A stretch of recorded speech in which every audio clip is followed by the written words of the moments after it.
punt, ens preocupa molt el medi ambient i volem contribuir a generar consciència al voltant de la necessitat de reciclar per a parlar dels mites, de les confusions, de la necessitat de cuidar el planeta. Tenim amb nosaltres avui Gemma Alcañiz, que és responsable d'Educació Mediambiental a IMEDES. Benvinguda, Gemma. Gràcies. Quina relació té el canvi climàtic amb el fet de reciclar en el nostre dia a dia? Està molt relacionat perquè tots els residus que no es reciclen al final contaminen i si reciclem el que fem és utilitzar menys energia, menys aigua i això produeix que disminuïm les emissions de gasos d'efecte hivernacle que són els que produeixen el canvi climàtic. Sí, aquesta triple R, no? És a dir, reduir, reutilitzar i reciclar, és fonamental. Jo penso també que fins i tot a la gent més jove n'hi hauria que conscienciar, no? Els menuts que són els que, Clara, van a heretar el nostre planeta el dia de demà i hem de dir també un missatge positiu, perquè quan parlem de reciclatge parlem de canvi climàtic. Quina és la relació directa? Per què hem de reciclar, Gemma, de cara al canvi climàtic? Per què és tan important? És molt important perquè tots els materials que no reciclem poden acabar als abocadors i això és material, recursos que estem perdent i al revés, si reciclem, tots aquests recursos es poden tornar a utilitzar i evitem tenir que anar a la natura, agafar matèria prima de la natura i també tot el reciclatge consumir menys energia que fer les matèries primes des de l'inici. Molta gent no recicla per desconeixement. On podem dirigir-nos per agafar informació i saber on hem de dipositar cadascun dels objectes? Perquè hi ha molts mites al voltant. Clar, moltes voltes hi ha molts envasos que ja porten un icono on posa aquest envàs, has de depositar-lo al contenidor grou. I ens indica on hem de dipositar. Aleshores, moltes vegades podem anar directament al residu per a veure on s'ha de tirar. Per exemple, els medicaments també posen ja que s'han de depositar a les farmàcies. Els residus d'aparells elèctrics i electrònics també ho posa en les instruccions, en la mateixa caixa també posa on s'han de depositar. O sigui que ja tenim moltes pistes que podem utilitzar per a saber on tirar cada cosa. Nosaltres hem volgut eixir al carrer per veure si en realitat sabem o no sabem reciclar, perquè estem parlant de canvi climàtic i en paral·lel de reciclatge. De fet, tot i que passen els anys, reciclar correctament continua sent una gran assignatura pendent, com deia, per a molts dels valencians i de les valencianes. Al carrer hem trobat tot tipus de perfils. Els enquestats amb molta honestedat sí que reconeixen que això de reciclar no sempre és una de les prioritats de les seues vides. Escolten. Bueno, intento reciclar tot el que puc, i tot el que puc vol dir que l'únic que sé que és vidre, paper, una mica de plàstic i bueno, el fem normal i corrent. Tot el que hi ha que reciclar, cartó, vidre i la orgànica, separe tot el que siga. Pues tinguem una bolsa, un lloc, un cub per al plàstic, per al cartó també a banda i el vidre. A casa no reciclem més que res perquè no estem molt ben informats del reciclatge, aunque hauríem, però de moment no, aunque m'agradaria. Pues per la joventut té un poc menys consciència que quan un va fent-se major sobre respecte a la natura, claro. En un principi no m'he posat a reciclar, ¿vale? I falta de temps sí que en tenia per estudis i tal, però ara que no estic fent res, pues sí que podria començar a reciclar. No, jo de normal no recicle, perquè com visc en casa dels meus pares, pues ells mai han reciclat.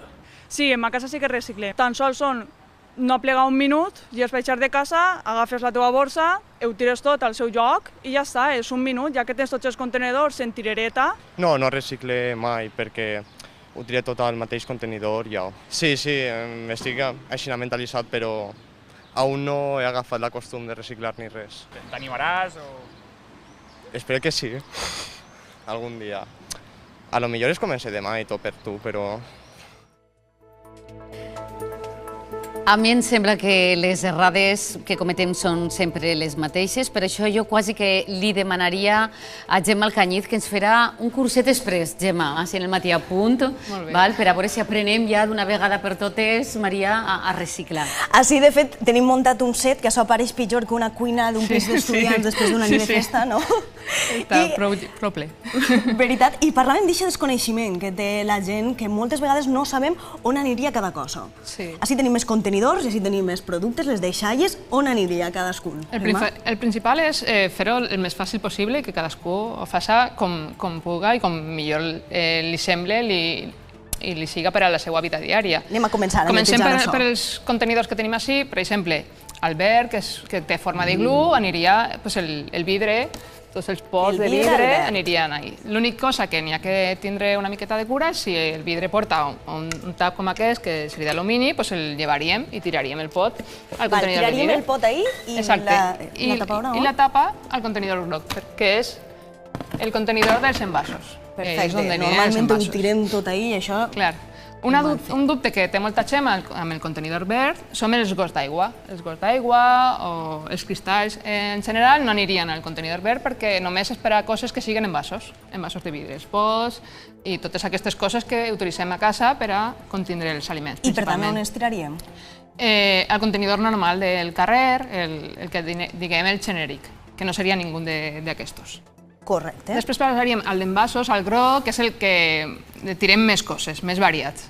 Aleshores serien les llaunes, que la gent normalment ja sap que les llaunes van als envasos. I hi ha plastaeta per a optimitzar l'espai. Per a optimitzar l'espai del contenidor i també l'espai a les nostres cuines, perquè molta gent diu que no pot separar perquè no té espai a la cuina, doncs el xafem, ocupa menys. I això ens recomanaries, Gemma, a la nostra casa tindre uns poalets separats per tirar cadascuna de les coses? Clar, el que hem de tindre en compte és que al cap i a la fi la quantitat de fem que fem al dia és el mateix, el separem o no el separem. Aleshores no cal que tinguem 4 poals grans, sinó que hem de tindre 4 poals més xicotets.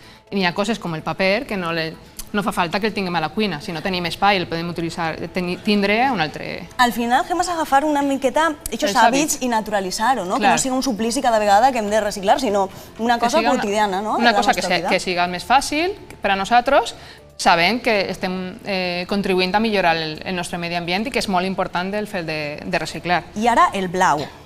El blau és el més fàcil, perquè aniria el paper. Tot el paper de periòdic, els folis usats, tot això aniria al blau, que és el més fàcil, que té menys problemes. Jo tinc una pregunta, Gemma, al respecte pel que fa al paper. Les servilletes, per exemple, que podem utilitzar per al sopar, per al dinar, si estan molt brutes o plenes d'oli, s'han de tirar també ahí? Ja no se tirarien ahí, sinó se tirarien al contenedor genèric. Al fem normal. És a dir, que sí que hauríem de fer una diferència. Si estan molt brutes o fins i tot contenen un poc de... Sobretot si tenen oli i tot això, millora el contenidor genèric. Perfecte. I després, un altre misteri, el de les càpsules aquestes, això és criminal, no? Clar, el 2020 el que es vol fer és que es prohibisquen aquest tipus d'envasos i també els vasos de plàstic, els gotes de plàstic, els plats de plàstic, coses que siguen de només un ús. El que s'intentarà siguen coses que podem utilitzar més vegades. Aleshores, què podem fer nosaltres?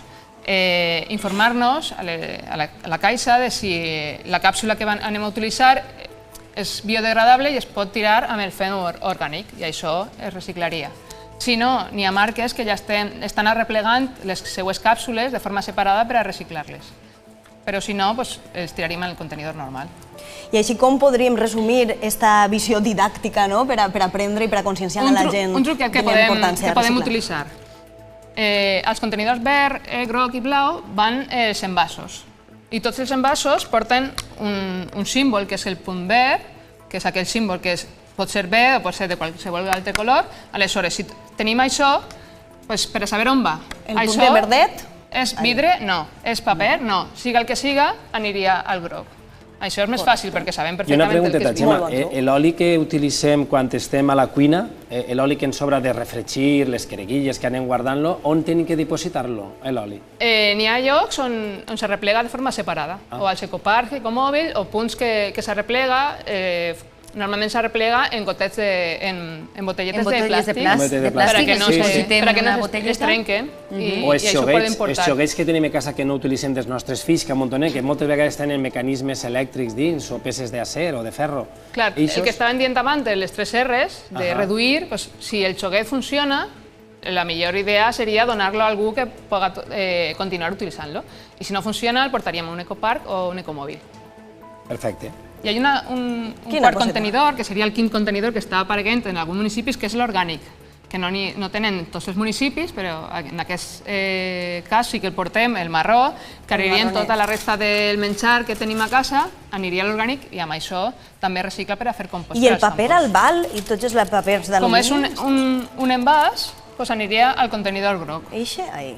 Exacte, però sempre el més important, el que deies abans, de les 3 R's, d'intentar reduir sempre, per això intentar no utilitzar coses que siguin d'un sol ús, com els gotets de plàstic o els plats de plàstic, sempre utilitzar altres coses. Jo crec que Gemma, sí, us convidem a que vingueu de nou cap ací, cap al sofà, per a que ens facis una última reflexió sobre la importància de millorar la nostra educació mediambiental. Gemma. Molt bé, jo crec que el principal és pensar que l'educació ambiental no és cosa de xiquets i del futur, perquè problemes com el canvi climàtic són problemes que estan afectant ja a dia d'avui i és important que tots, començant pels majors, ens conscienciem de la importància de contribuir i una forma fàcil de contribuir que tenen al nostre abast és reduir els residus, reutilitzar-los i si no podem, reciclar-los a través dels contenidors que tenim al carrer. Igual que les bolses de plàstic, intentar cada vegada utilitzar-les menys perquè hem vist estos dies, lamentablement, van a parar al mar i ahir l'acumulació que hi ha de plàstics al mar,